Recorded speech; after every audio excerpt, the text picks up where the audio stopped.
What's up, Athieros? Welcome back to the channel. Welcome back to another Rican reaction. And I'm not gonna lie to you guys, I'm gassed. I'm a little bit tired though, because I got back at midnight-ish from the ground. It was one of those last minute things. I was invited to the match. And you know what? I was skeptical, man. I was going in skeptical because the last my mate told me the last 3 times I went, it hasn't been great. It was the 0-0 Everton last season. It was PSG loss, and then of course the Man United loss. And I was just hoping, that it would be different. And for 88 minutes, I was like, bruh, again, I'm gonna stop coming to Everton matches because we can't get the dub. But we pulled it out. Just subs saved the day. And yeah, man, we're having a different conversation than I thought we'd be having, at 87 minutes. So, yeah, man, let's talk about the match. Arsenal 2, Everton 0. And yeah, man, that scoreline makes it seem as though it was easy, it was commanding, but we all know that it wasn't. It was tough, man. It was tough because we made it tough, I feel. I just feel like we have this tendency to just play too safe, to not take risks. And I know that comes from the manager. Like, it comes from the way we've been playing. But when your fullbacks are the one who are pinging passes forward, and your wingers and your attackers are just predictable, they're doing the same thing. They're passing the ball sideways instead of trying to take on a man. You get the first 88 minutes of that match. You know what I'm saying? And then when you stick a guy on who isn't afraid to take players on, who isn't afraid to do something out of the norm, you get the results you did. And yeah, man, it was tough. It was tough watching for majority of that game. But like I said, and like I continue to say, it doesn't matter how we played. It doesn't matter how we scored. All that matters is the 3 points. And not only did we get the 3 points, but our rivals also dropped points. So Man City dropped points to West Ham. And yeah, man, good for West Ham and good for us. Because now we're 9 points clear. They have a game in hand. But if they're struggling against relegation, battling West Ham, then Palace is not going to be an easy game, that game in hand. And depending on when it falls as well, it could be tough for them. I'm not putting the cart before the horse, but I'm gassed, bro. I'm gassed. I'm more than gassed because we showed yesterday that we won it. Big up, Godfrey, big up. We showed yesterday that it's a different Arsenal team. Yeah, we're doing some of the same stuff, but being at the stadium and feeling the atmosphere, the last match I went to, the Man United match, bro, when you left the match, when we lost that match, you left and all you heard was grumbling or nothing. Like it felt lifeless, man. And leaving the stadium last night, you hear singing, people are gassed, people are getting giddy. No problem, Godfrey. You've been in here since, the beginning, so no problem. But big up, Godfrey. I'm feeling a little bit giddy, I can't lie. Me too, man. Me too. Like I was saying, man, the atmosphere after the match, it was great, man. And it's something that I haven't felt at a match in a while. Yeah, it was great. It was amazing to see. It was amazing to feel. And yeah, I'm allowing myself to get on. I mean, as you can see, I did get merch. This wasn't gotten last night. I did get that that jacket that looks like the red body, the blue. Yeah, I got that joint. I was gonna get a Max Diamond long sleeve kit, but they didn't have any. They didn't have any long sleeve kits in my size. So I guess my wife's probably happy I didn't spend all our money on that. But yeah, man, I got a scarf and a jacket, and yeah, I said it. I said if we had a good performance, and we didn't really have a good performance, but we got a good result, and the way that I felt after that, yeah, I was gonna spend I was gonna spend money. I was gonna get merch, and I did. So let's talk about some of the match stats. So we had 22 shots. We had 6 on target. Everton had 9 shots, 3 on target. And Everton shots, during the 90 minutes, I thought they were going to score. Calafiore with the donkey kick, the horse kick, whatever that was he did, saved us, man. There was a couple times where we were scrambling. We were scrambling in the first half. And Calafiore saved us. Raya saved us. And yeah, it got to the point where I was just kind of like, will we do something? We also had 65% possession. And over 200 more passes than we had 528 to their 303. As I was watching that game, and I know that, a lot of people who watch Arsenal, I won't lie to you. When we scored that first goal, when it came off of, basically Nkapie's little man, his crown jewels, and Gyökeres put it away. When Everton got the corner after that, in my mind, I'm thinking, when they came up at the end, I was like, first off, why do we even concede this corner? Like, come on, bro. And then I'm sitting there like, it's just so Arsenal for us to concede the final kick of the match, and then we're sour. And then it went in, it bobbled around, and next thing you know, I see Martinelli flicking the ball, past Pickford, and I see Dowman running. And I said, oh, Dowman shakes 2 dudes off, and I think the whole crowd is because we know he's scoring. We can see Martinelli behind him. He ain't passing that ball up. And when Max Dowman scored his first goal, I think that I might have busted an eardrum or two. I had a headache for the rest of the decibels, the joy, the arm flailing, this everything, the sheer joy of the Emirates Stadium when Max Dowman scored that, bro. I haven't felt that in a long time. We cheered for the first one, and it was great. It felt great. But when Max Dowman scored and went to the crowd and their gas, bro, the roar of the crowd is something I'll never forget, bro. And I was gassed, bro. One, because I think Max Dowman is a talent.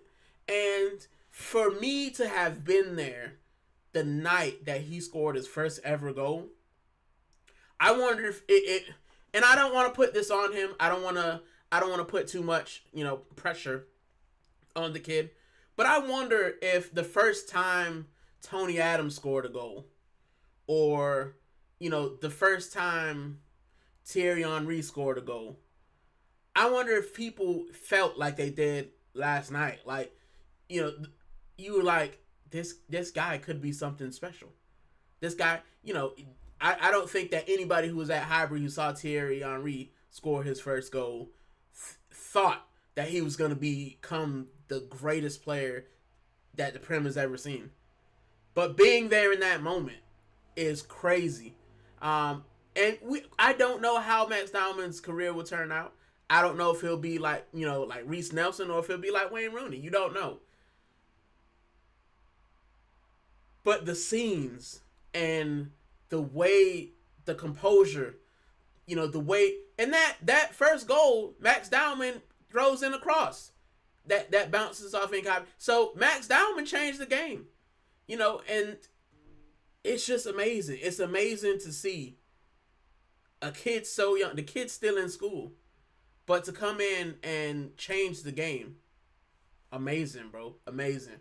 So yeah, it was definitely an experience that I'll never forget. Godfrey said the limbs were insane. I felt that Glock 14. Yeah, I had to. I'll talk about it in a minute. But I'm buying that kid shirt at the end of the season. Yeah, man. Listen, we win the league. We win the league. If we win the Premier League, I don't care about any other trophy. We win the Premier League, bro, I'm taking a day off of work. I'm going into the armory. I'm swiping the credit card till it bursts into flames. Right? I like that too. Yeah. They're going to have to kick me out of the army for spending too much. My credit card company probably going to call me and think it's fraud. Like, yeah, bro, we win the league, heads gone, everything. But I don't want to get too gassed because there's still 7 games to play. There's still somebody chasing us. There's still opportunity for us to drop points. But right now, at this moment, we did what I asked us to do. Right? I wanted to win print games. I wanted to end March winning our games in the print. We did that. So I can't ask for much more. The only thing that I can ask for now is turning it around against Leverkusen and going to beat this poor city. This city team is not. They're not the Sharks, man. They're not the Blue Sharks. They're the Blue Dolphins. You know, they might bite you a little bit. They might drag you on the ground. But you're not as scared as you are, as a shark. You're not scared as you are, orcas. Like these, yeah, bro. Dropping points against West Ham. They've been so inconsistent. It's not the Kevin De Bruyne, Gundogan, Bernardo. They're not coming around the corner, bro. That's it. So all Arsenal have to do is stay out of our own ways. That's all they have to do. I'm not scared of Manchester City. I'm scared of Arsenal.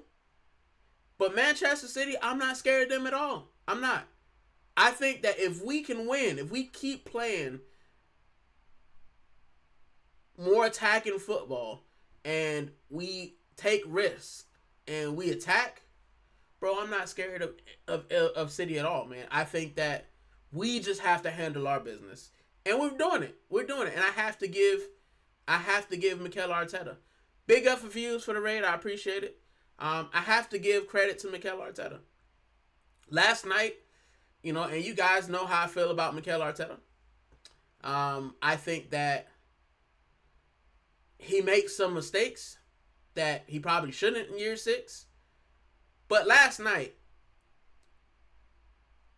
big up Quadra.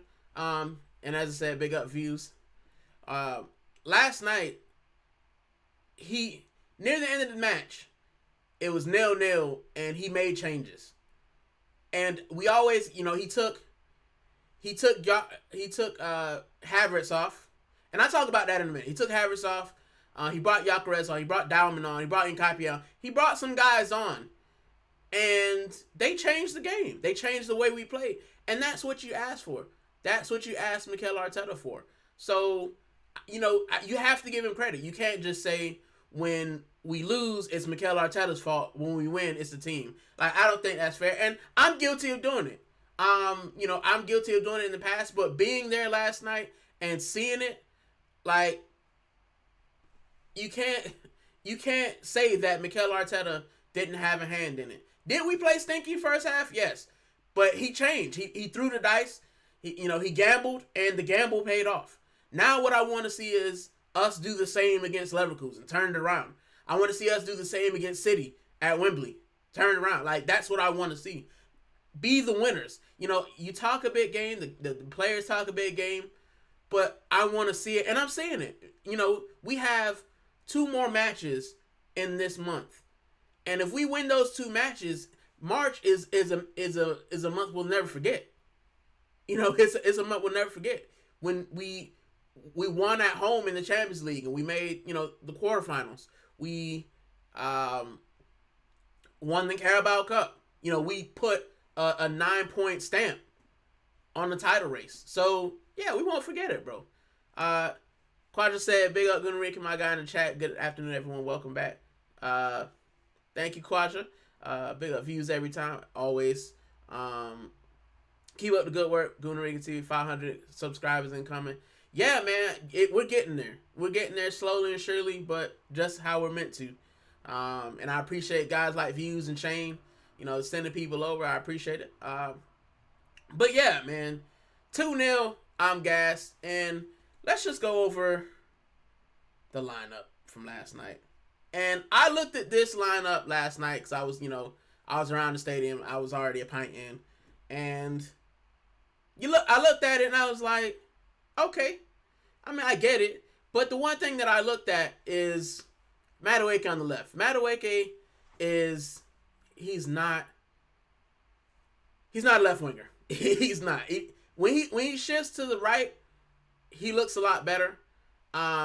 He's not a left winger. But I mean, that being said, he had a few more moments than our left wingers actually gave us. Because I'm not saying Martinelli gave us much anyway. But let's talk about the team. So I'm gonna give everybody a blanket 7 because for the most part, I think most of this starting 11 were mid. I don't think that the starting 11 really gave us much. I think that the subs all of my high ratings are going to the subs. But I probably give Calafiore a 7.5 for saving our neck. Raya, actually, I'll give Raya 8. I'll give Raya 8 for the simple fact that Raya saved us a couple times, even though one of the goals was offside. He saved us to the point where I feel like if he doesn't, then I think that game goes very differently. So I got to give Raya 8. I'll give Calafiore 7.5. But the rest I'll give 7s. Let's talk. I'll go through the lineup, though. Raya, as I said, was solid. Saved us a couple times. When he had something to do, he did it. And that's pretty much all I can say about that. I see the chat talking about Timber. I'm going to talk about Timber, right? Timber is so solid, but Timber is a step slow. And the reason Timber is step slow, that guy has been playing minutes, hours. Like, Timber you can see it from the start. Timber looks exhausted. He doesn't look as explosive as we know he can be. And that's because he's played. He's played so much. Like, Ben White has to not be fit. Because he was doing the warm-up, and, I asked my mate, I was like, is Ben White ever going to come on? And he didn't. Now, either Ben White's got a problem with the manager or he's not fully fit. I'm going to go that he's not fully fit. And like the chat said, Quadra said, I would rest Timber and play Mascara at right back. Timber needs rest. Carabao Cup final coming next week. You need to wrap Timber in cotton wool. And I agree. I think Timber needs time to rest. Without Timber, I still think we can beat Leverkusen. I don't see Leverkusen. I don't see him actually. Well, I don't see Leverkusen, beating us at home anyway. So, like Quadra said, like Godfrey's, I would probably put Mascara right back as well. He was all right. He was all right at right back. He had a couple instances where, he looked to progress the ball, which I thought was good. But we know that he can play that. So, yeah, man, I think Timber needs a rest. But, yeah, we're definitely going to need him for the Carabao Cup final. Gabriel and Saliba, they both got 7s. But I'm going to talk about Gabriel and Saliba. There are moments where they were shaky. But being in the stadium, you kind of see a different view.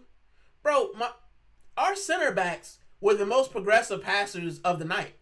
Like, you've got our midfielders passing the ball sideways and backwards. I watched Saliba pass through the lines. I watched Gabriel pass, trying to make something happen. And when your center backs and your fullbacks are the ones being the most attacking, what are your midfielders doing? What are your attackers doing? Like, there's points, and I think there's points too where Gabriel and Saliba should shoot. They get space. If they're gonna give you space because you're a center back, he can't make this. It's all right. It's like that guy in basketball. You're like, bro, this guy can't shoot. Yeah, I'll back off that guy. And then he just pulls up and wets the three in your face and you're looking dumb. Like, that's what we need to do. Oh, this guy ain't gonna shoot. He ain't gonna shoot. Just whack it. You never know what happens, right? And we've seen a couple of times where you just whack the ball, good things happen. So, yeah, man, sometimes I like to see us just put a foot through it. And, you know, if you hit the Raptors, you know, if you hit Rose, at least you shot. But, you know, standing there and then passing the ball sideways is not going to get us a goal. So, yeah, I just like to see them do a little bit more. But I thought they were solid.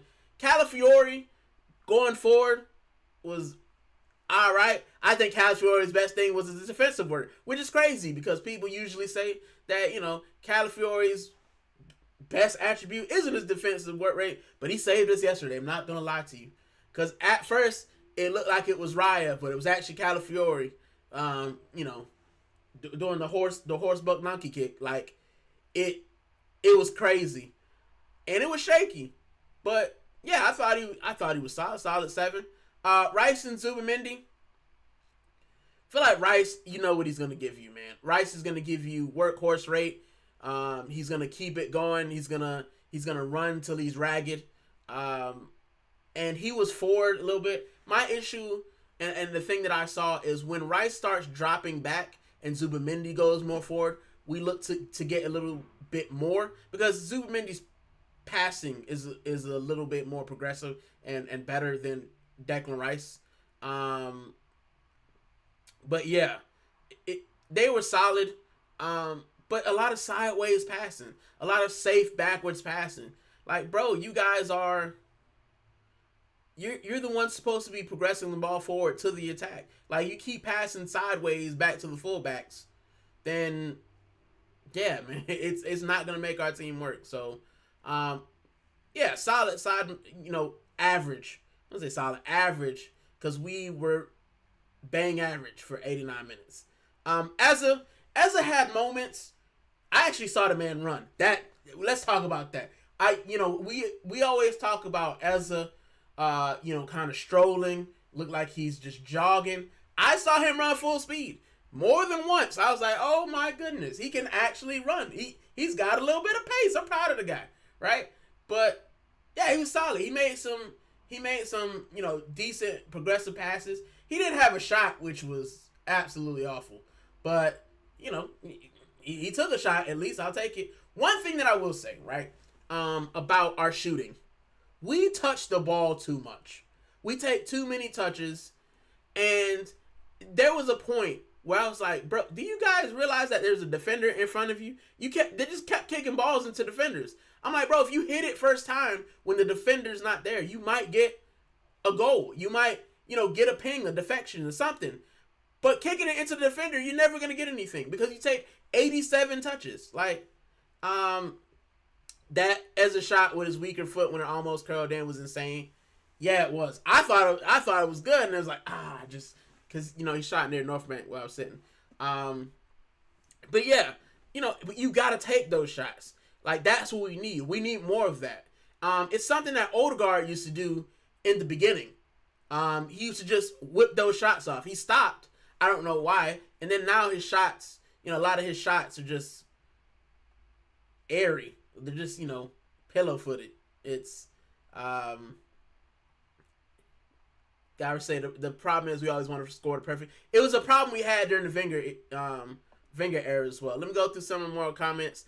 Godfrey Madueke is, what he says, Madueke is suffering on the left. Quadra said Madueke is better on the right than on the left. Yeah, he is. He's not a left winger. We don't really have a great left winger at the club. And Madueke is not the answer at left wing. I'd rather Martinelli out there if we're going to put somebody out there. At least, you know, he'll try to take someone on every now and then. Quadra said Raya looked a bit shaky with the passing in the second half, but saved us in the first half. Yeah, but he does that. He has moments where, you know, they dither and dilly-dally on the ball. And, yeah, it either comes off very well or you look like a bozo. So it came off as well as it could have. So, yeah. Good call from Arteta. Mascara better 1v1. Ndai is a tricky winger. He is. Ndai is a tricky winger. And I'll talk about the subs in a minute because they're gonna get all the plaudits from me. So hold fire on that one. Company said, yeah, just try something, bro. Try something. Don't worry, Gooner Rican. Saka's better than bro.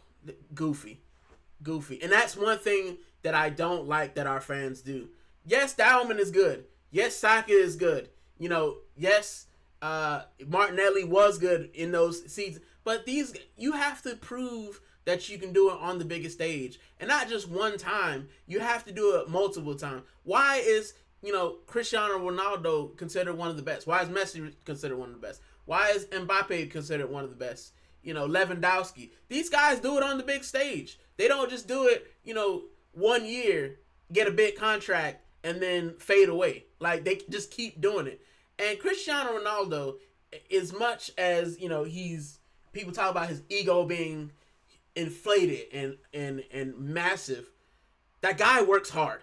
He is the epitome of hard work. I always said that Messi had natural talent and worked considerably hard. But Ronaldo, perfected his craft. He worked super hard to be where he is. And yeah, a lot of players don't, they fade away because that doesn't happen. You get that big contract, you get that opportunity, and then you're just like, I'm here. And that's good enough. And for Cristiano, it was never good enough. He wanted to win the next thing. And I still think that even now, World Cup, I think he'll be itching to try to get Portugal to at least the semifinal. At least.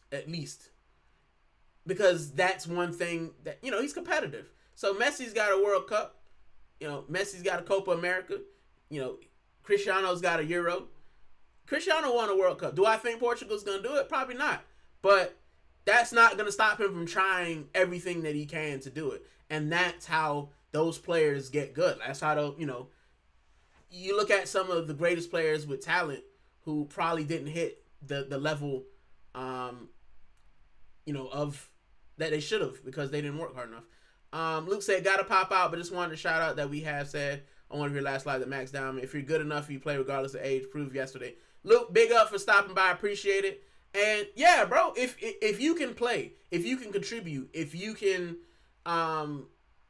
give something to the club, you should. And he did. He turned that game around. And we're going to go over it. Trust me, we will go over it. Let me go back to the comments. That as a shot for his weaker foot when he almost caught. Yep. The problem is we always want to score a perfect goal. Getting into that, and I'm going to get into that as long with the attackers, because I don't want to give anybody less than a 7, because we did win, but the attackers were awful. At the starting, awful.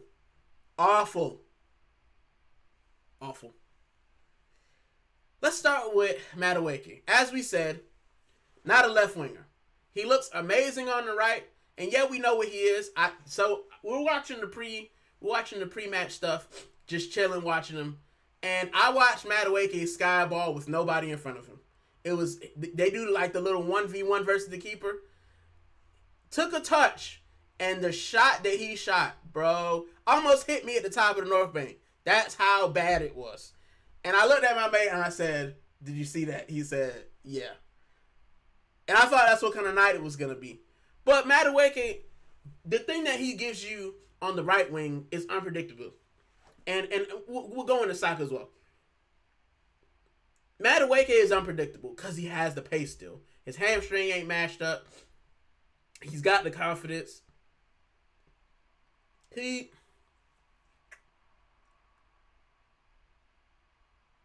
can give you moments where he'll just rent somebody. And I think that that's better on the right than on the left. I don't think he's as confident being on the left. And it shows. Like, some of his take-ons were kind of meh. And he was kind of afraid to take a man on. I don't know, if he's afraid with his weaker foot or whatnot. Going into that, though, Saka on the right side was awful. Awful. And I hate to do it to Saka because I love the kid. I love the guy. But yesterday frustrated me so much because I wish that one time he would go right, fake like he was going left, and then go right again and take it to the byline. He never did it. It was, I'm going to go right. He cut inside. And then the thing with Saka that frustrated me more than anything yesterday was he cut inside. He gets a little bit of space. Then he just keeps touching. Keep touching. Keep touching. And I'm like, shoot. Shoot the ball. By the time he shot the ball, he hit a defender. And he did it at least 4 times that I can count. 3 or 4 times. And it's just like, if you're going to be predictable, get a shot off. Do something. Like, he just kept doing the same move. And there were times where you just kind of like pass the ball, and he doesn't. And I get being selfish because you're the man. You're the captain now. But, bro, do something else. Like, me, at my big age and my big weight, I'm pretty sure I could have defended Bukayo Saka yesterday. And we said, the people around us were saying it. Like, you don't even have to actually go in as a defender. You just wait for him to fake right, and then you just step back left. He's going to cut back, and there you are. And guess what? Bayer Leverkusen did it. They kept taking the ball off of him. I don't know why he won't try anything different. Is there something wrong with that right foot? I know he's left-footed. You know, is he afraid of making an extra step because of the hamstring? What? But, bro, do something else. Try something else. A trick, a flick, something. Do something, right? Don't just keep doing the same thing. It's insanity. Doing the same thing, expecting different results. It wasn't working. And you saw it when Max Dowman came on. He would do that. He would go left, right. And he was cooking the fullback because they didn't know which way the kid was going. Bukayo Saka is so easy to defend against. And it's crazy to me. Right? So, I give both of them a 7 because I don't want to dip anybody. But Bukayo Saka was not that great. And when he went to the midfield, I don't really remember him doing anything else anyway. Madueke wasted on the left. The guy's a right winger, and he should stay at right wing. If you want to play him, then bench Bukayo Saka. It's easy. Or maybe try Bukayo Saka at the left. Didn't he start as a left back? You know, like, he can play there. You know, if he wants to, his left foot, why don't you try to put him on the left, and he can do that same move, except now he'll go to the byline and he can whip it in with his left foot. Something. But yeah, doing that whole right and then chop left thing, it ain't working. We know it. David Moyes knows it. Leverkusen knows it. Man City will know it. Do something else. Kai Havertz. I don't really know what he did in the game, to be fair. I think he just ran around. He was trying to drop deep to get the ball because we were passing it. We were doing U-shaped football things. But yeah, I can't remember Kai Havertz. He did get fouled, and that definitely should have been a penalty. I saw that from across the ground. Like, the referee, and I hate to talk about referees because we know their standard, we know how they are, but bro, yep, that was a pen. And then VAR looked at that and didn't say anything, and then you look at the replay, he stamped on his act like should have been a pen. But my man, they said we got a soft pen in the week, and we didn't get a pen this week, and maybe that was the game balancing out. But other than that, I can't say that Havertz did anything amazing. Rich is in the building. Big up, Rich. Big up, Rican. Big up, chat. Dopamine is embarrassing senior players already, and he has broke multiple records already for Arsenal and football. Yeah. So, yeah, we're going to get into it. But that's the starting 11. They all got 7s except for Raya, who got, you know what? I'll give him a 7.5 because the 8s are for the man of the match and the good performers. And Calafiori got a 7.5 as well for the donkey kick that saved us goal. Let's talk about the substitutes, right? And so I want to get it right. So, firstly, the first substitute I remember was Christian Mosquera coming on for Timber, because I'm pretty sure Timber. And yeah, make sure you subscribe to Rich as well. And anyway, who has a channel, if you're in here, hit the subscribe button. It's free. And if you're over here and it's your first time going over here, hit the sub, hit the like, hit the share, hit the subscribe. You know, we help each other out. Christian Mosquera came on for Timber, and Timber went down, I think, a little bit earlier in the match, and I just remember shaking my head. I was like, yeah, this dude, he's tired, and now his legs probably, you know, he got his leg hit. Now he's probably got, you know, maybe not a major injury, but he's probably injured. Like, bro, just take him out of the firing line. And we did.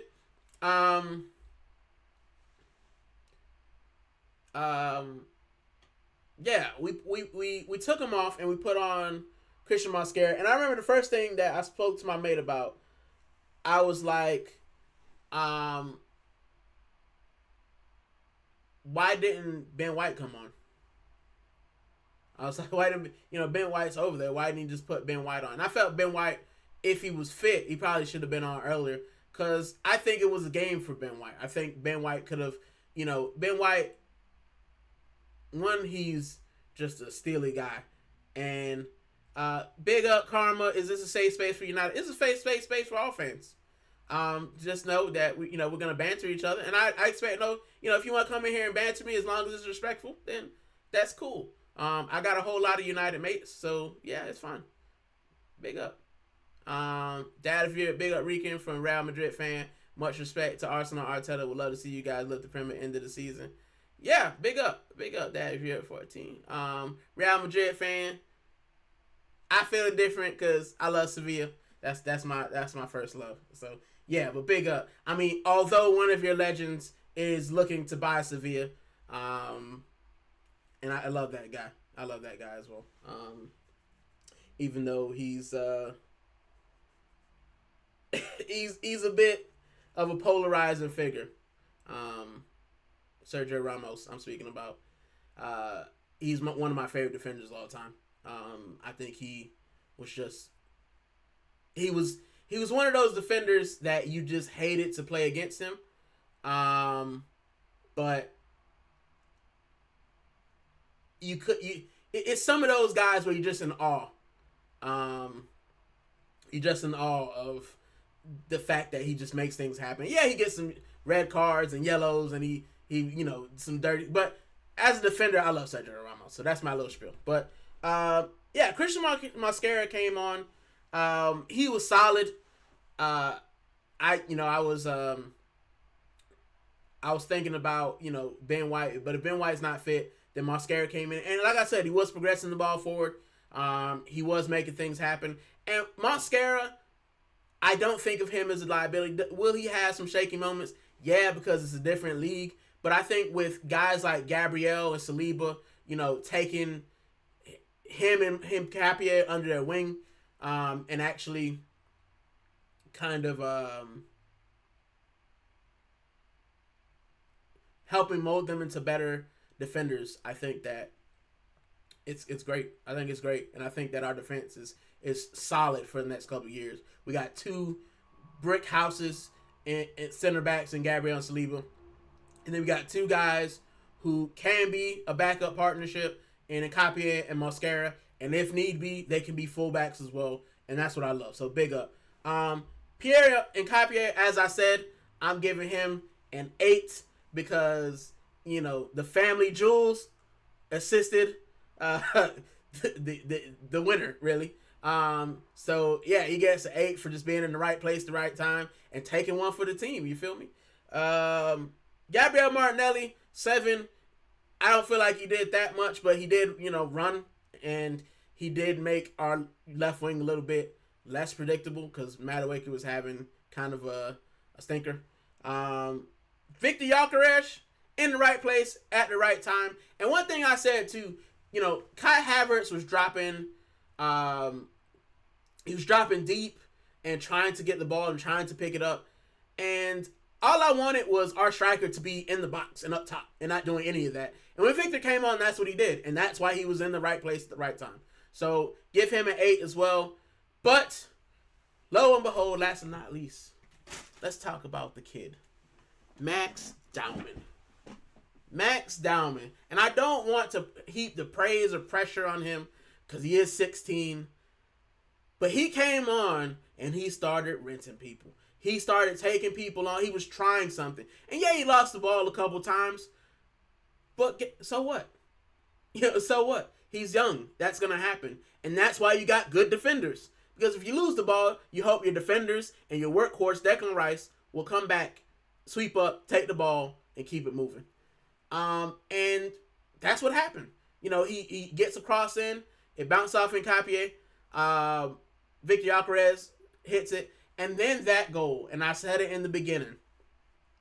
When he rinsed those two dudes and he's running and he went into the crowd, I don't think I've ever heard the Emirates that loud.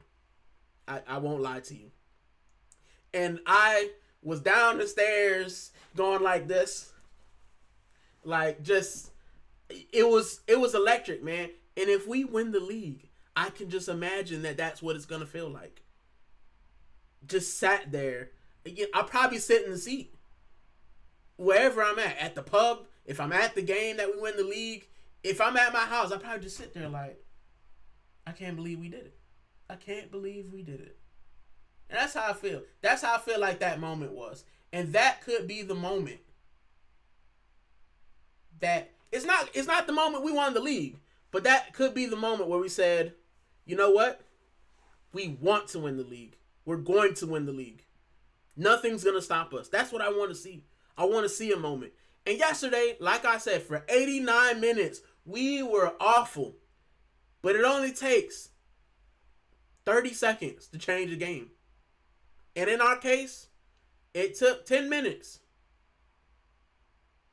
7 maybe. So I think we had 6, 7 added minutes.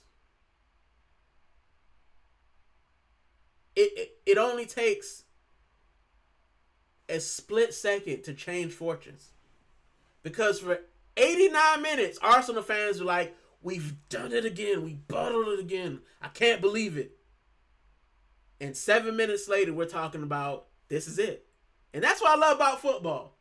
You can go from high to low and low to high. And me being a Donna Dopamine, I ride the wave. Like a roller coaster at Thorpe Park. Like a ride at Walt Disney World. I'm on the wave. I'm on the train. I'm on the roller coaster. That's what I signed up to be an Arsenal fan. I've had some great moments. FA Cup during COVID. FA Cup before that. I've had some terrible moments. Bayern Munich. Full stop.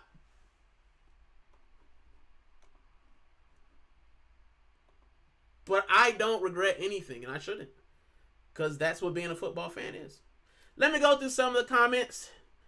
Carmen says, big up Godfrey.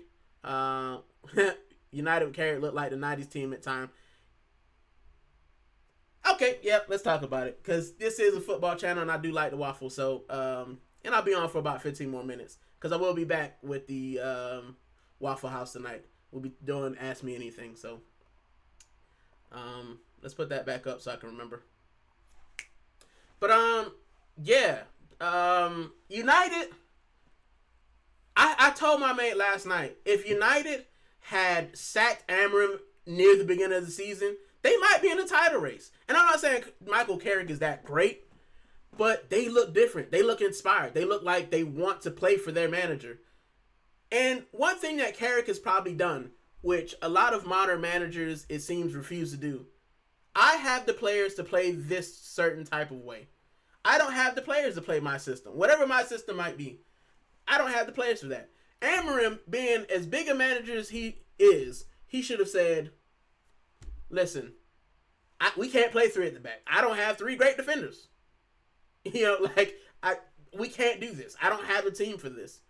And change it. But this is my problem. And it's my problem with Pep. It was my problem with Mikel Arteta as well. They're so married to this system. They're so married to being the reason and the architect, and it's my ideas that won. it's my way and my style of playing that won. And I think that me being a coach, because it's a problem that I had in my coaching career when I coached American football. I had a system of playing. I had an offense that I loved. I thought it would be great. And the managers, my head coach had a system they loved. But we don't have the players to play it. I don't have a quarterback that can chuck the ball 70 yards. I got one that can chuck it 30 at max. So guess what? I can't run all these plays that require him to chuck the ball downfield. So as much as I want to play my system, that's not the players that I have. That's not the personnel I have. So I had to adapt. I had to adapt my system to play it. And that's what we did. We adapted to what we had in front of us. And I think what a lot of coaches do is they have it set in their mind that they want to win this way. I'm good at this. This is what we want to win. And you don't always have the players to do that. And I think that if you change the system to suit the players that you have, you'll always get a result. And if you don't get a result, you look a lot better. And that's all that Carrick's done. He saw what he had in front of him and said, this is what you guys are good at. We're just going to do that. Have they won every game? No, they've lost one. But have they looked a lot better? Yes, they have. Because the players that are there are playing the way that they know how to play and that they can play. They're playing the level that they can. It's not a hard concept. So, yeah, as objectively as possible when it comes to United, he's fit square pegs into square holes and round pegs into round holes. Whereas Amram was just trying to fit anything he could. He was blinding it. Oh, it's not fitting. I don't know. Like, Michael Carrick just done what makes sense. And that's why it's working. I miss Amram days. Funny. I forgot I was just trying to draw United fans out. That's funny. Data Yurt says Ramos and his representatives do plan on buying Sevilla in the future. He made his breakthrough in the first team over there. Yeah, you know what? Sevilla, during the history of Sevilla when I lived in Spain, they've had quite a few players. Was it Rakitic? Rakitic met his wife in Sevilla, I'm pretty sure, before he went to Barcelona. So, yeah, Sevilla have had quite a few, Jose Antonio Reyes. May his so rest in peace. He played for Sevilla. When I started watching football, Jose Antonio Reyes was still playing for the team. So, yeah, Sevilla have had a history of good players who have played there, and they were like the feeder team, like the Crystal Palace, where you got these good players, and then they end up going, Steven Nzonzi, and other players like that. They play for Sevilla, and then the big clubs end up snatching them up. But I am lucky enough to have lived there when they were winning Europa Leagues under Unai Emery, and it was just a great experience. Rich says, I don't want to see the weakest captain in football. Odegaard, wear that captain armband, should be Rice or Gabriel. This is what I will say, Rich. I think even if we win the league and he does lift a trophy, I think, in my opinion, that'll be the last thing he does as captain of Arsenal. I don't think that Odegaard lasts past this year. If he does, then we're not a serious club. I think there's no one who can look at his form and how he's been playing and say that we should either A, give him a new contract, or B, just keep playing him as the default starter. If you want to win things and if you want to progress, you'll always pick the next best player. That's what you should be doing.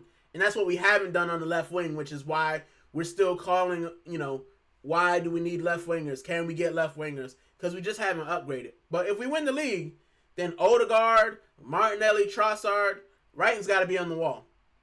You got to upgrade. Because the next thing is winning the Champions League if we don't win it. Or, retaining one of those trophies. And to do that, you're going to need better players. So, yeah, I think Odegaard will be on his way out. Smash likes and sub. Appreciate it. Saka was good against us, to be honest, but this season, whenever I watched him against United and those Liverpool games, man is being bang average. I'm not going to lie.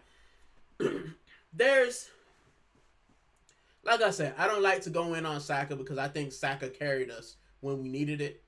But there's a certain pressure with being the captain, or vice captain in his case. There's also a certain pressure of being the highest paid player at the club. And we don't know what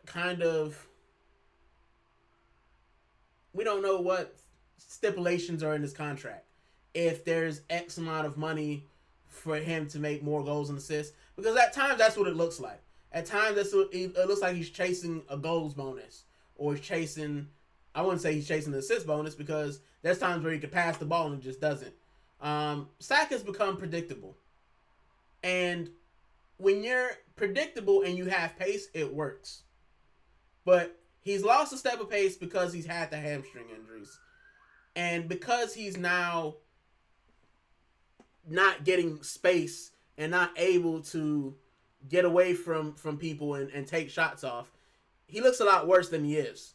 I think Saka needs to try something else, but also he needs time to rest and recover, because it's not like he's going to get much time to recover with Arsenal, because as soon after the season ends, you going off to the World Cup in America.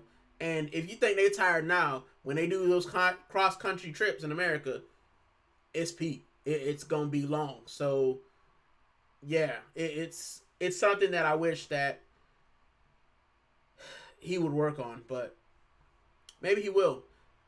The issue is you've given him $300,000. We saw what happened to the likes of like Mesut Ozil and Aubameyang. They didn't work on anything to get better, and both of them ended up getting shipped out unceremoniously. So we hope that doesn't happen with Saka, but maybe you just need to kick up the behind.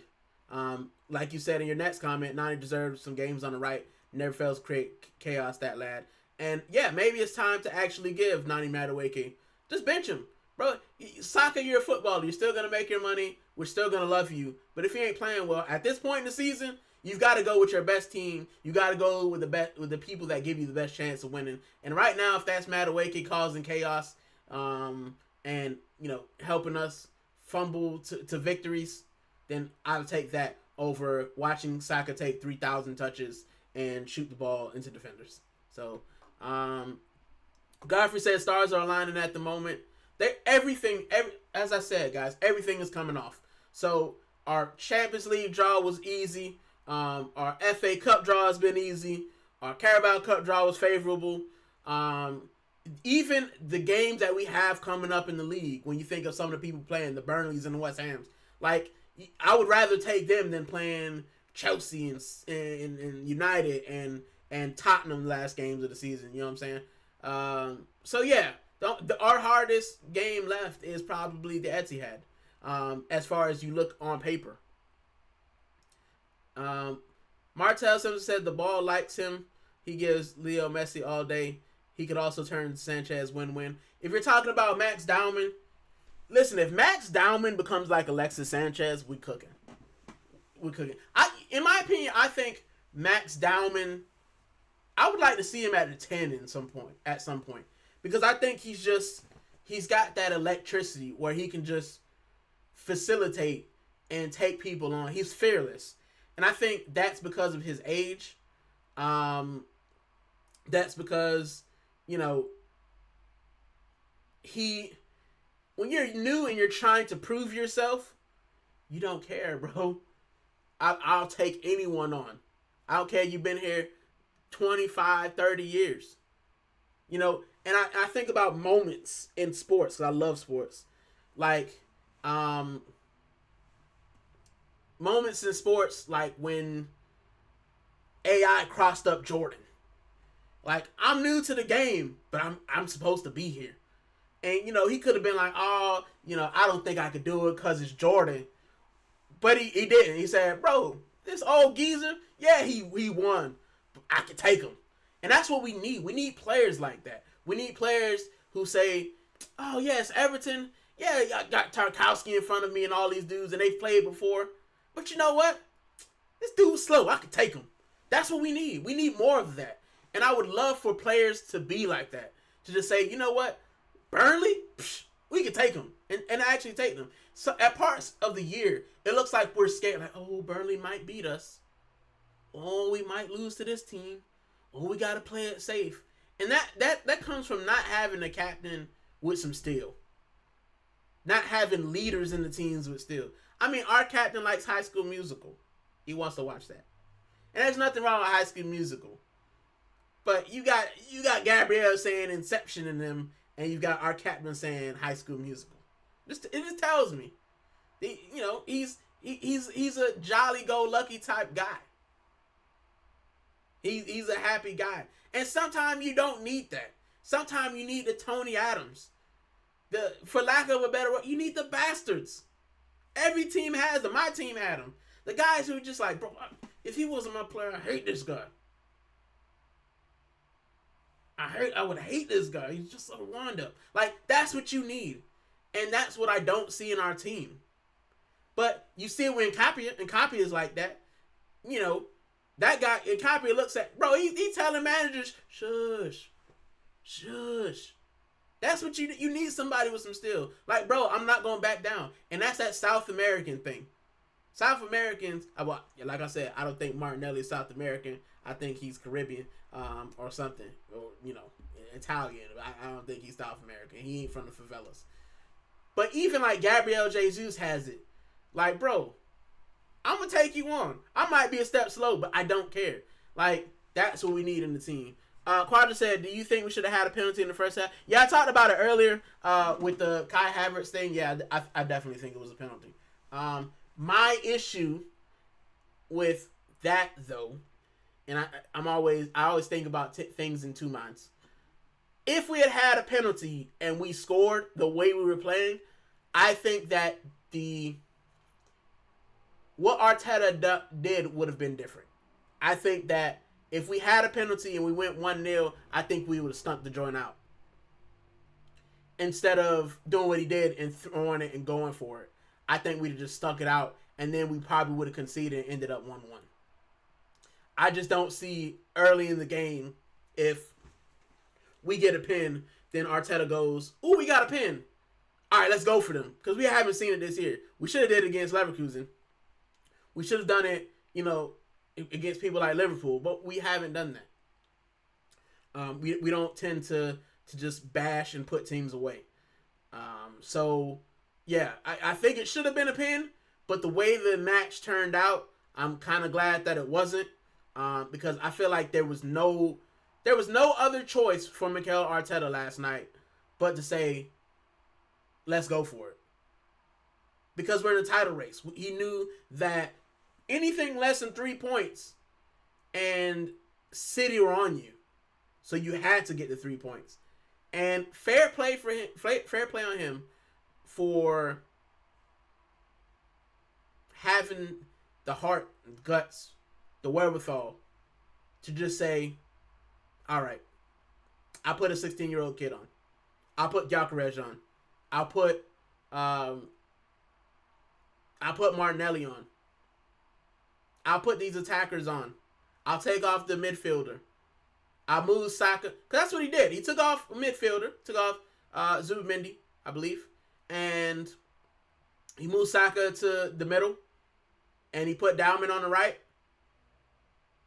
And then you had Nkapia and Mosquera as fullbacks. So Martinelli, Gyökeres, Dopamine, and Saka, and Eze behind them. That's going for it. That's saying we got to win. Throw the kitchen sink. And we did. And we won. So fair play. Fair play with Mikel Arteta. I'm not just going to sit here and bash you. And when we don't do well, I got to give you credit when we do well. And we did. So, yeah. But yeah, I'm gassed, man. I'm gassed. Still 7 to go. We don't have another Prem match for, I think, 2 or 3 weeks. So I think we play Leverkusen during the week. We have the Carabao Cup final. And then we have, 10 days or 2 weeks of international break, which I think couldn't come at a better time with what we got going on. Now, like I said in my other lives, this is where Arsenal need to be smart. For the players that have already qualified, England, um, you know, France. This is where you should kind of be like, because they talk to the national team managers. Listen, do you think this person's gonna make the squad? Yes. If we know Saliba's gonna make the World Cup squad, if we know Saka's gonna make the England squad, can they stay fit? We're trying to win the league. And they could say no, call it up, because I know every player wants to play. But if you've already qualified for the World Cup, then you've got to kind of be like, listen, and plus we pay you. I know you want to play for your country, but we pay you. We pay your wages. So you're in the squad. You know you're going to be in the squad.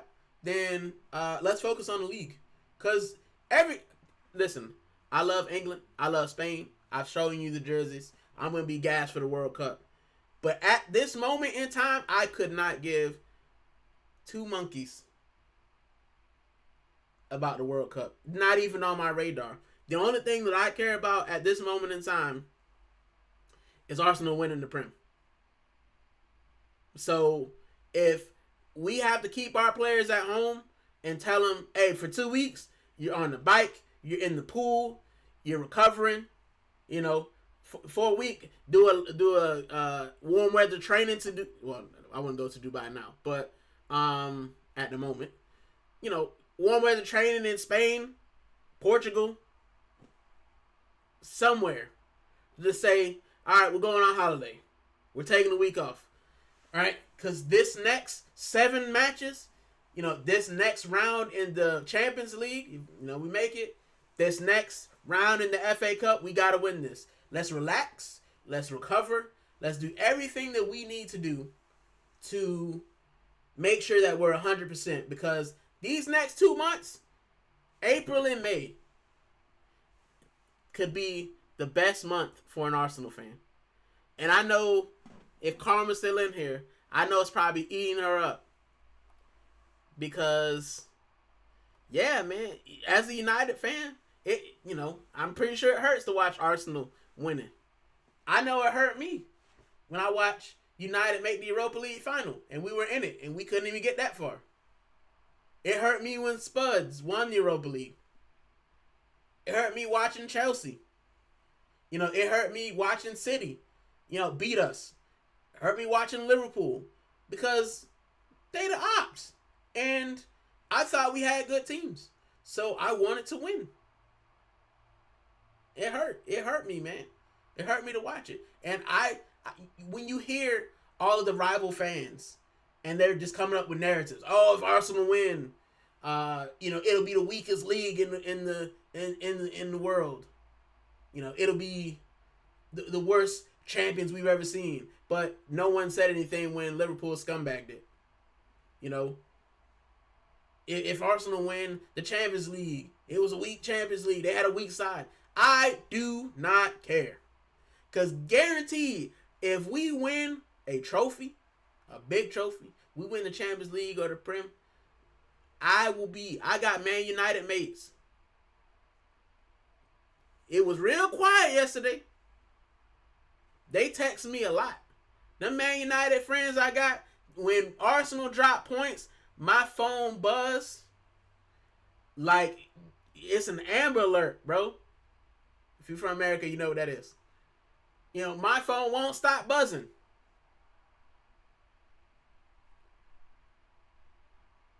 When we win, crickets. I ain't heard a thing. Not even to ask me how I'm doing. Nothing. So, yeah, man. When we win a trophy, stand by. If you a rival, stand by. Because I'm on your neck. Just know that I'm coming. I got Spuds fan. Spuds fan can't even talk to me. They don't even. You can come in here, Spuds fans. I respect you as a fan.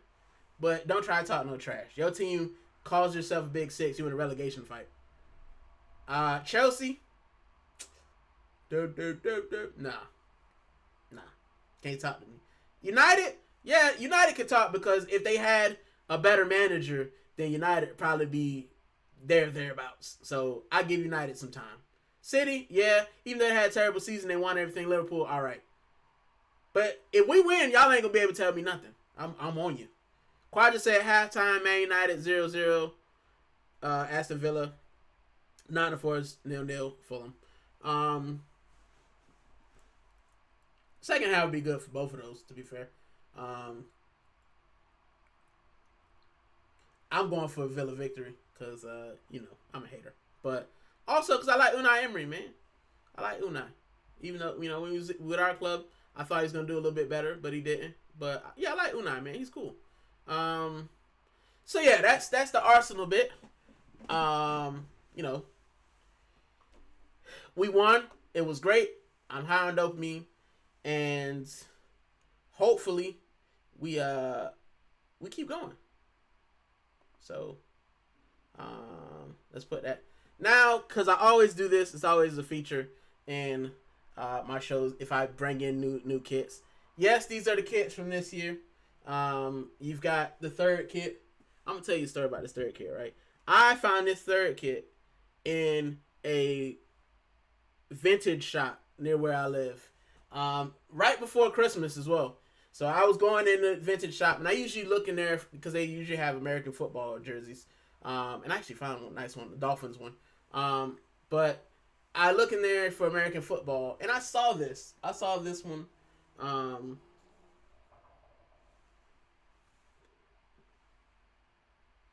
I saw it in there, and at first I'm like, bro, that's fake. It's got to be fake. There's no way that in a vintage shop you've got this year's kit in there. But something said just look at it, bro. And I looked at it. I looked at the tags. I looked at what was on it. And I was like, if it's a fake, it's a really good fake. And it cost me 30 pounds. And I was like, dang, that's great. So I bought it. And yeah, man, as I told you guys, you've been following this channel, or if you're new here, burgundy is my thing. Right? I love burgundy. Burgundy is my favorite color. My car was burgundy, as you can tell. Hat burgundy. Like, I love burgundy. And when Arsenal released burgundy stuff, man, it gets bought. It's missing a name on the back. So, Godfrey, right? This is my thing on getting names. I have a tendency not to get names on the back of a kit. I'm saying that as I sit in front of the Gyökeres jersey, but I'll explain that in a minute as well. Growing up as a Miami football fan, American football, growing up as a Miami fan in general, there is a tendency for Miami franchises, once we win something, we don't build on it. We usually sell our best players to make money for our owners. And growing up as a kid, I love baseball. The Florida Marlins at the time, I followed them. I actually played baseball. They won the World Series in 2003, and I was so gassed, and I wanted a Miguel Cabrera jersey.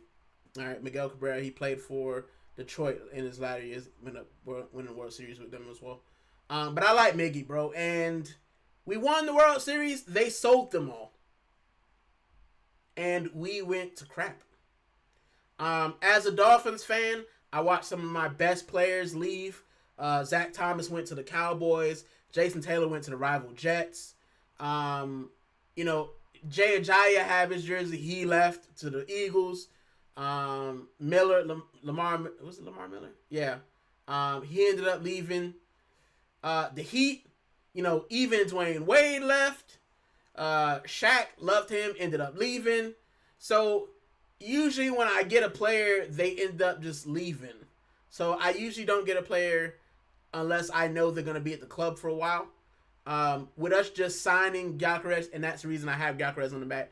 They also gave me free printing, and I was gassed at the time because I liked the home kit from this year. They gave me free printing, and I was like, sure. And the Champions League printing is nice, bro. So yeah, I got the Champions League patch with the UEFA Foundation, which I really like. And yeah, I think it's a clean kit, and I think it's one that we'll win the league in. So, but yeah, I got Gyökeres. It was free. I got the Champions League font. But when we signed him, they were like, oh, we got this guy. The guy scored near like what? I think he scored 100 goals over the last 2 seasons or something like that. 99 goals, 98. And I'm a striker merchant. When I do my kit show, I've just organized my kits as well. So I will be doing a kit show. I'm going to do a kit show during the international break because I think I'll have more time with Arsenal not playing, and I won't cover the international matches because I don't want to do that. But yeah, I'm going to do a kit show because I've organized my kits. And yes, there are some ops kits in there. But I do have some kits, and I'm going to go through them because I have some legends in there as well. Their last couple years. So I will do a kit show. Godfrey says missing. Man. If we win the league, of course. Now, if we win the league, I'm getting champions whatever year. I'm getting champions 26 on the back. Because I will get this one with champions 26 on the back, and I will wear that until it falls apart. Not gonna lie. I don't normally do defenders. The second kit, I might do Big Gabby and copy it. I bought Gabrielle's shirt and someone stole it. When it was delivered to me, they said they delivered it. When I came out to get it, it was gone. So I don't know if the courier walked off with it or if someone around the neighborhood walked off with it. But yes, last season I was gassed on Gabby because he was scoring goals. I bought it because I think he's a great defender. And yeah, when I went out to get it, it was gone. So I never actually ended up getting the shirt. Yep, stolen like that, bro. So now what I do is I usually just order the shirt to a local shop, and I go pick it up that way because I was just devastated. I really was. I was gassed as well. They gave me my money back, but yeah, it was the European font as well for Big Gabby I was going for. So yeah, I have those are my 2 kits from this year. So the thing that I did get from the armory, I got the burgundy and red scarf, and then I got a jacket like this, but I got the one that's kind of with the red body and it's white sleeves and the blue stripes. Yeah, they got me. They got me. I needed it. I looked at it and they got me. I was gonna buy another hoodie, and then the home kit for Max Dowman. But that's another thing I want to get. I'm going to end up getting a Max Dowman shirt because, as I said, I witnessed his first goal, and you never know if he's going to turn out like Rooney or Reece Nelson. But if he does turn out like Rooney, then we'll say he was there from the very beginning, bro. And that's something that you can pass on. Quadra says halftime, Crystal Palace 0-0, Leeds United leads down to 10 men. Could be a good result for Crystal Palace as well, if Crystal Palace get the win. So, yeah. Gooner Rican TV, do you sing North London Forever at the Emirates Stadium? Yes, but I leave out the Mikel Arteta part. Oh, wait, no, that's not. Is it? No, that's a different chant. That's my favorite chant, actually, the one I'm talking about. Do I sing North London Forever? Yeah, the song is kind of like, if you listen to the whole song, it's weird. But I just put the scarf up. You know what I'm saying? The Mikel Arteta part I was talking about was that one. It's my favorite chant. It's actually the one that's on the introduction video. So, where Arsenal through and through was singing from the North Bank and from the clock into. When they say the Mikel Arteta army part, I skip that. I just be like, army, Arsenal through and through. And I just skip it. Because, yeah, I sang Arsene Wenger's army, but until Mikel Arteta wins me a trophy, that, win me a big trophy. We win the league, we win the Champions League. Yeah, I'll sing the Mikel Arteta army part. I'm on the boat, but nah, not right now. So yeah, but North London Forever. Yeah, man, it's like I get it. It's almost trying to be like the "You'll Never Walk Alone." But I usually just record it. I record it with my phone because I love it. I like the atmosphere. But you know, I sing North London Forever. Then I pretty much stop singing after that. Yeah. Champions League tracksuit is sick. I want that as well. Is that the burgundy one? Bro, burgundy is my thing, right? And my mate, he was wearing the one like this, but it's burgundy and it's got the, I think they're gold stripes down the, yeah, bro. Yeah, they can take all my money, bro. They can take all my money when it comes to burgundy. I already got the cup. The cup is still in the box. Much to my wife's chagrin, she's like, I bought you this cup, you ain't used it. The cup's so beautiful. I'm just like, I don't want to put anything in it. What if I ruin the cup? What if the A falls off or something? Like, I don't want to mess the cup up. So, yeah, just sitting there. Arteta hasn't earned that right for that. Yeah, bro. Like, when he's won, so, like, I can sing Arsene Wenger's Army because I watched Arsene Wenger win trophies. And yes, Mikel Arteta's won the FA Cup, but Arsene Wenger won the league and went invincible, right? He earned that right. Like, you win us the double, the treble or the quadruple. Yeah, next season, you'll see Mickey and merch. North London forever. Mikel Arteta's Army. Like, I'm there. I'm 100% there. Because I let the dopamine take me where it wants to go. That's it. I am who I am. And I'm a fan. Like, anybody who tells you you shouldn't be happy when we win, you shouldn't be upset when we lose, you don't have the right to enjoy. Like, yeah, bro, I've had people tell me, oh, if we win the league, you don't have the right to enjoy, because you don't follow Mikel Arteta. Well, I'm an Arsenal fan. I'm not a Mikel Arteta fan. If Mikel Arteta left tomorrow and said, I'm out, guys, guess what? I'm not going to cry and go, oh, my God, Mikel. I'm so hurt. No, I'll be like, dang, that sucks. All right, who they going to get in? That's it. Right? I'm an Arsenal fan. So, yeah, I can criticize and say, I don't think he's doing it the right way.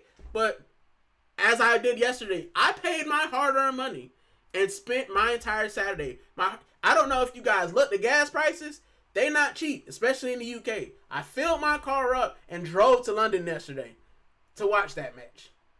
I paid for that ticket for that match. I spent my hard-earned money in the Armory after that match. So I have earned every right to celebrate when the time comes. Because I've done my part as a fan. I don't have to give blind loyalty to my man. He's an employee of my football club. I don't have blind allegiances to employees of the football club. I have blind allegiance to the football club. Cronkies, they left, wouldn't care. Berta left, wouldn't care. Bukayo Saka, love the guy. Would I be sad when he leaves? Yes. But guess what? I'm not going to be like, oh, I'm going to follow Bukayo to the ends of the earth. No. I'm like, dang, that sucks. Because I loved ML Smith Rowe. But he will Fulham now. I love Dopamine. He's with Marseille now. I love Lacazette. I still got a Lacazette jersey. That guy's, is he with Lyon still? Them guys are gone. And I didn't just say, Alexis Sanchez right now. Love that guy. Alexis Sanchez is the reason that Mickey Gooner Rican is an Arsenal fan.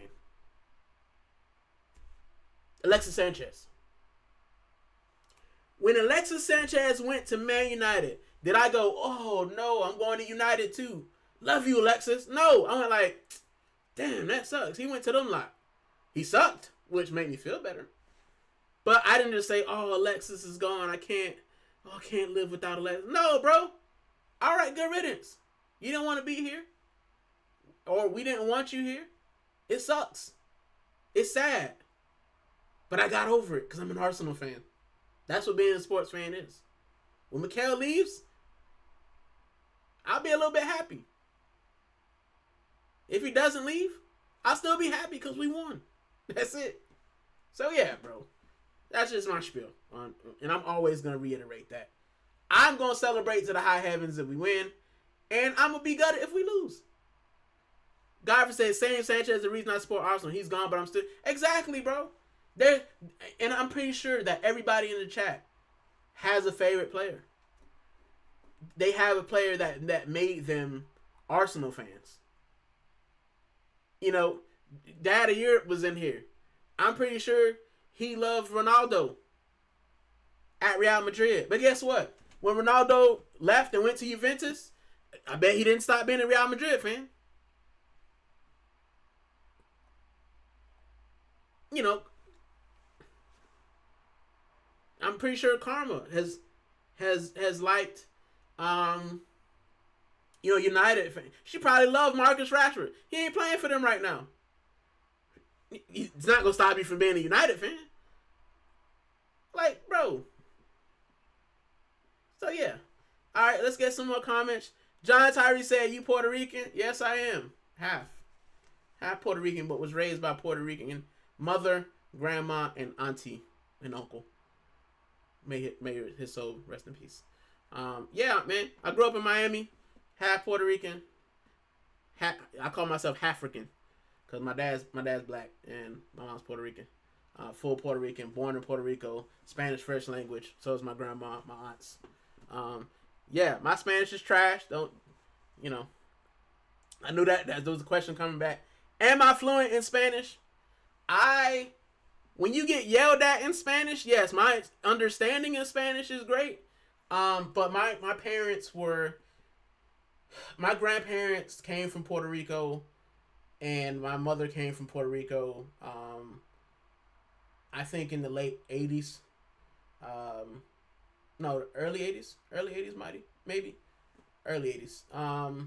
And if you know anything about Puerto Rico and America, sometimes it can be very tough for Puerto Ricans to come to the mainland.